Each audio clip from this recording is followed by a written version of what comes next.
Commitment करते हैं वो हम करते हैं। दादा आज जेसीसी में 8 लाख आवेदन आए हैं नौकरी के लिए।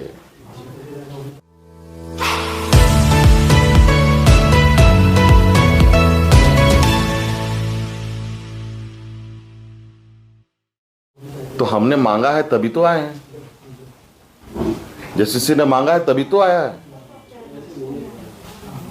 कहां से जनरेट हो गया? जानकारी लीजिए, सारे प्रक्रियाधीन है, सब पाइपलाइन में है, सब गोली मैगजीन में घुस चुका है। अब गोली निकलना बाकी है, खट खट खट खट खट खट नॉन स्टॉप। Don't worry. दादा एक मिनट आपको भी वर्तमान सरकार ने कई नई योजनाओं को शुरू किया, जैसे आपकी सरकार आपके द्वारा एक अलग तरह का ये फॉर्मेट था, मॉडल स्कूल का जो आपका फॉर्मेट है, जिसमें बच्चों को खासतौर से ग्रामीण इलाकों में इस तरह की कई 2-3 सारी योजना है। मॉनिटर कैसे कर रहे हैं दादा, क्योंकि ग्राउंड पे मतलब जो ये पहुंच रहा है या जहां जाना चाहिए, जिसके लिए आप इसको लाए हैं, उसको मॉनिटर करने के लिए कोई सरकार कर रही है ऐसा कि वहां आप लोगों से मैं एक सलाह लेना चाहता हूँ, या आप लोगों से मैं एक सवाल पूछता हूँ, जो हालांकि मैंने जो सोचा है, जो मेरा अगला साल शुरू होगा वो साल इम्प्लीमेंटेशन का होगा। और मुझे लगता है जितना हम लोगों ने इस राज्य के लिए और इस राज्य के आने वाले कई पीढ़ियों तक के लिए इस सरकार को राजनीतिक पटखनी देना अभी हमारे विपक्ष के बूते ये नहीं हो सकता। तो कभी ये ऑफिस ऑफ प्रॉफिट की बात करते हैं, कभी ईडी सीबीआई का सहारा लेते हैं। ऐसा लगता है कि मानो ये ईडी सीबीआई कोर्ट के बाहर ये खड़े रहते हैं और इनको लगता है उधर से कोई चुटका फेंकाएगा, अखबारों में छपेगा, उसको लेके हम सड़कों पे उतरे। और इसके अलावा इनके पास कोई और आरोप बताएं तो बताएं। और हाँ वही उसको लेके जो बवाल किए, बवाल इनको वही कि मीठा मीठा गप गप, कड़वा कड़वा थू थू। ये हमारे राजनीतिक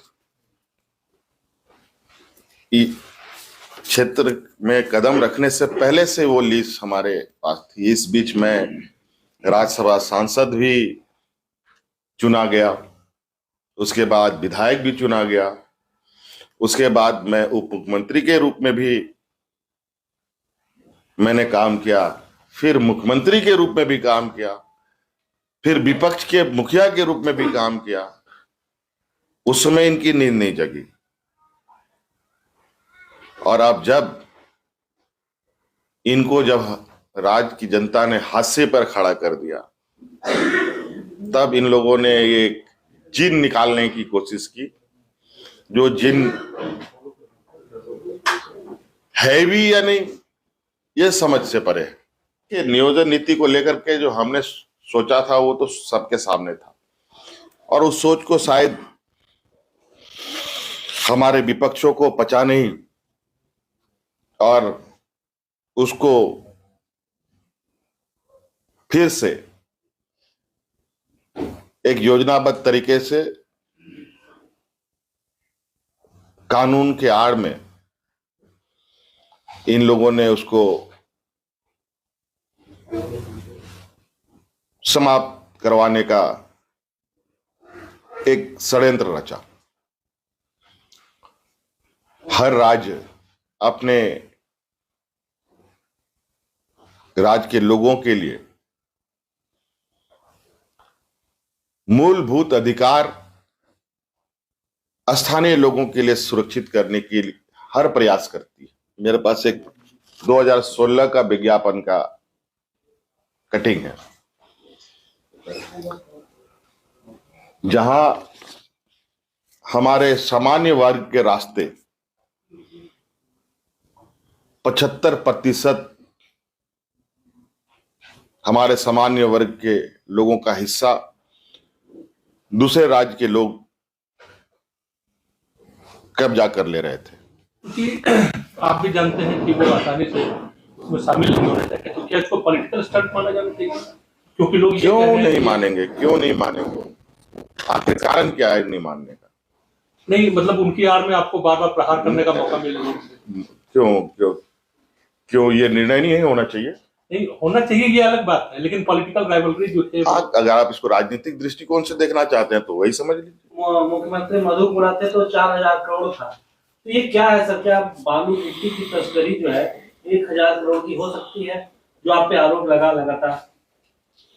देखिए, आरोप लगाने से थोड़ी मेरे सर पे सिंह निकल गया, कोई बोल दिया तो निकल जाएगा, ऐसा थोड़ी होता है। आप लोग तो छापते नहीं हैं, आप लोग तो लिखते भी नहीं है, दिखाते भी नहीं। आप बताइए, कल के दिन में 764 बच्चों को हम लोगों ने आईआरबी में,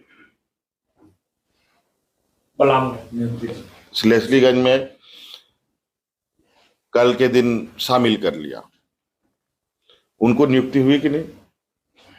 परसों 555 लोगों को नियुक्ति, और उस इन दोनों में लगभग 450 तो महिलाएं थी।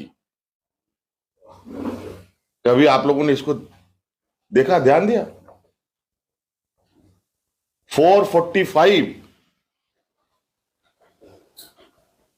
महिलाएं, किसी ने कोई बताया नहीं, खाली लिखा है हाँ इतने लोगों ने प्रशिक्षण लिया।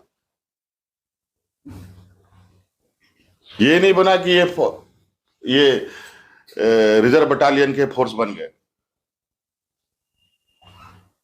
हेडिंग बड़ा तरीके से लोग बनाते हैं, वो भी मैं जानता हूं, कोई दिक्कत नहीं है मुझे उससे। आप लोग कुछ भी लिखिए, कुछ भी छापिए, मेरा काम है करना। लोग क्या करते हैं नहीं करते हैं वो उनका काम है, मैं क्या करता हूं ये मेरा बिल्कुल क्लियर विजन है।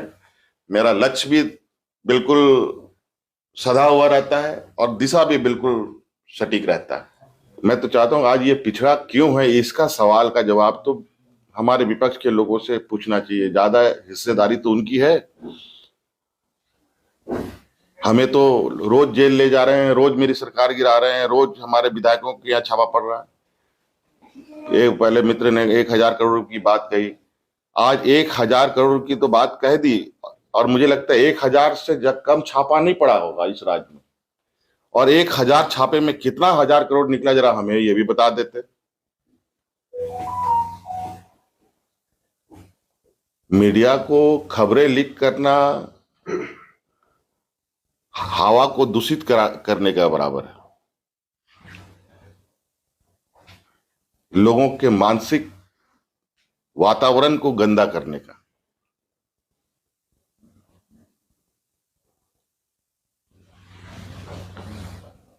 और जो भी पैसे मिलते हैं दुर्भाग्य से वो भारतीय जनता पार्टी के सदस्य रहते हैं।